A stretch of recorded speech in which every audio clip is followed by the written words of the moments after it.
Peter King of the MMQB.com. How are you, Peter? Everything's going well. Rich, how are you? I am doing fine. When does Deflategate finally come to an end, do you think, Peter? I would think, really, technically it's not going to come to an end until the fourth round pick is taken away from them in 2017, I suppose. Wow. But I think between now and the time, I guess about 2 months from now, when we ought to hear the decision from the appeals court in New York, which, we'll see. It's funny. The judge who originally made the call in this case overturning the Brady 4-game suspension has been overturned in his career in the U.S. Second Circuit 8% of the time. So 8% of his decisions have been overturned. So that's less than a 1 in 10 chance that he's going to be overturned. And yet the tenor of those arguments there seem to be that at least two of the judges were leaning very much toward overturning Judge Berman. So we'll see. But and then, and I've asked around, Rich, and there's only zipped lips when I ask the question, would he really suspend? Would he really reinstate the 4-game suspension on Tom Brady? I get the if the league wins, I get the sense that the league probably wouldn't erase the suspension. But it'll be interesting to see if they reinstate the entire 4 games of it. Peter King joining me here on the Rich Eisen Show. And as I mentioned at the top of the show, today and tomorrow, there are breakfasts that kick off the day, media sessions with coaches broken down by conference. Today was the AFC breakfast. Who did you spend it with, Peter? I spent it in the company of AFC North coaches.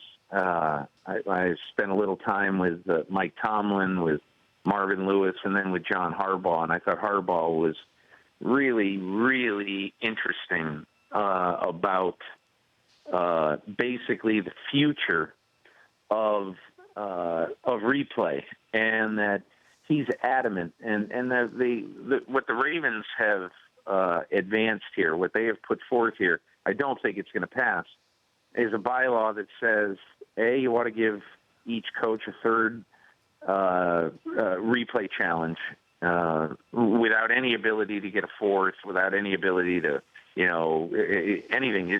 It's 3 challenges per game. Mm-hmm. And what you would then be able to challenge, in addition to what you challenge now, are all what the Ravens call safety plays. If there's a helmet-to-helmet hit that you disagree with, you could use the third challenge for anything, but that all of the sort of dangerous play type of things, the defenseless receiver hits, the helmet-to-helmet thing, that those be replay reviewable. And he was very eloquent about it because he basically said that officials right now, things are so bang that you can't tell oftentimes. And then right away they go to replay, on TV, and all of a sudden, the referee is either right or wrong without any recourse. And I have to tell you, Rich, I never was a big fan of this until I heard him speak about it for 10 minutes this morning, and I really think he's right. But I'm also told that I don't think that this has much of a chance. There's no doubt, Peter, that 15-yard penalties, helmet-to-helmet hits, as they're called, should be reviewable. There's no question in my mind, because refs are absolutely correct to err on the side of player safety when they see a huge collision. It is the 21st century, I get it, but it's also the 21st century in terms of technology. The NFL should use it. If Joe or Jane Sixpack can see it at home, then the guys in the zebra outfits should use it too. There's no question in my mind, and I hope something like that passes, Peter. I do too. I don't think it's going to this time, Rich, but that's one of my frustrations with things that happen at league meeting. That I think, and I wrote this morning, I wrote about this at the MMQB, and I said one of my big frustrations is that they were looking at this extra point rule, moving the point back or narrowing the goalpost, doing something to stop the extra point from being just a gimme, 99.5% certainty. And so everybody knew that you had to do something. So, but people just couldn't agree on anything. So the league just continued down this bad path for an extra 3, 4, 5 years.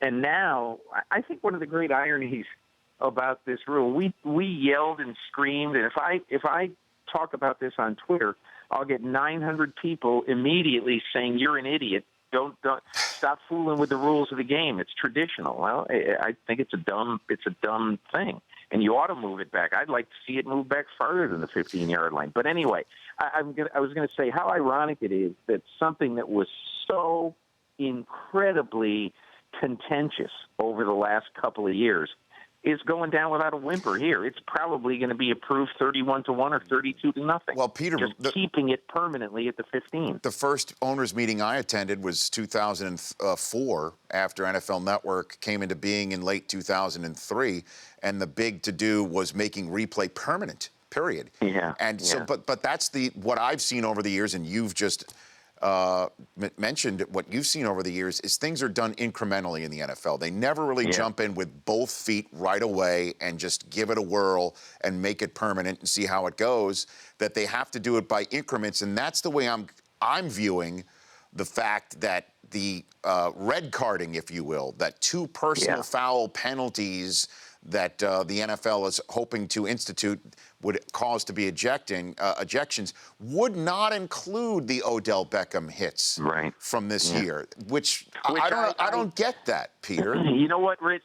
Rich, you know how I spent some time with Dean Blandino on Sunday, and before I went into the meeting, I went back and looked at the Cincinnati-Baltimore play-by-play to see the Vontaze Burfict play, and to look at the Odell Beckham game against the Carolina Panthers. Odell Beckham was flagged 3 times for egregious hits, but they were all called unnecessary roughness. None of them were called unsportsmanlike conduct. In addition, Vontaze Burfict's hit on Antonio Brown was unnecessary roughness. It was not unsportsmanlike conduct. So those 2 guys who everyone looks at the poster children for this new rule, they didn't even get a single unsportsmanlike conduct penalty between them in those 2 games. So here's how it was explained to me, Rich. A, the unsportsmanlike conduct penalty is an insurance policy for some guy going bat crap during a game and doing a couple of stupid things. It's only happened twice in the last 3 years, by the way, that a player would have been ejected. Rockpo in 15 and Greg Little in 13. But otherwise, this is going to put tremendous pressure on officials to eject players, and that's just another thing to put on the officials' plate. And again, look, I'm not playing a violin for the officials, but wow, if a big player, if J.J. Watt gets in a scuffle and throws a roundhouse at somebody in the heat of the moment in the first quarter of a game, I mean, J.J. Watt's gone. What if it's a playoff game? Well, you're right, and I took, because I read what you wrote about and your interview with Dean, because I read all your stuff, Peter. I took it to mean the 2 things: either officials, when they see an Odell Beckham type hit on Josh Norman, will call that they will call it unsportsmanlike, to try and put that in the bucket of what would be an ejectable offense if it happens again. Either that, or they're dipping their toe in the pool again. They're just going to start incrementally getting to the point where the Odell Beckham type hit or the Burfict type hit, if you do it a second time, you get red carded. That's the way I viewed it. And sometimes they do get it right by taking their time. And then there's like the catch rule, which is driving me nuts, where it's now the 2 hands, 2 feet, and as Dean said in a press conference on Monday, a subjective amount of time with the football. I mean, now it's codified. The word subjective means you can't codify it, and they're codifying the word subjective. I don't. Well, how does that happen, Peter? In terms of time, I think it's obviously a dangerous word there to use, because now we all have problems with one officiating crew being different than another officiating subjective crew. And now, how is this going to make that better? I think this is just going to make that worse. I agree with you. I don't know. Yeah. I agree with you because we all just want as fans to know if it's a catch or not a catch in the Tennessee-Jacksonville game at 1 o'clock.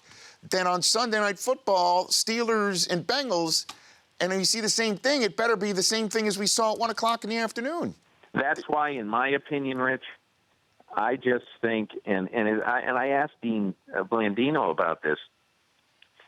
Shouldn't you just do what the NHL does? And I didn't ask it to him in this way. But I said, Yes. shouldn't you just have all the calls officiated from New York? I mean, because that's now the NHL has the officiating control center, where I guess in Toronto. Am I right? Yes. And so that's what they do. They ride herd on every call in every NHL game. And, I mean, to me, that would seem to me, anyway, to lead to more consistency in officiating. Yes. And Blandino told me that he said, look, we're consulting. We're on the phone. We're on the headset with them. So he said, theoretically, it should all be, consistent. But, Rich, honestly, I don't understand why the league, and I'll bet this. I bet the officiating crews in the field would absolutely love it. To not have to make those sorts of decisions. But that it doesn't sound like there's a lot of momentum for that. Last one for you, Peter. The commissioner's powers to discipline that has been that DeMaurice Smith basically said they see common ground to remove it from Roger Goodell. Is that, when it all comes down to it, going to happen in your mind? Rich, I've asked some people here at the meetings about that, and the response I get is that it's not close, but it could well happen. But they believe it's going to be a part of collective bargaining whenever it does happen. And if there's something that the league and the players could agree on to give back to the league, then I think the league would talk about it. And discuss it, but it doesn't sound to me like anything is imminent. Peter, thanks for the time. Appreciate it. We'll chat down the line. Have a good rest of the stay there for you and all our colleagues in South Florida. Hey, thanks a lot, Rich. Have a great day. You bet. That's Peter King of the MMQB. The Rich Eisen Show, weekdays at noon Eastern. On Audience.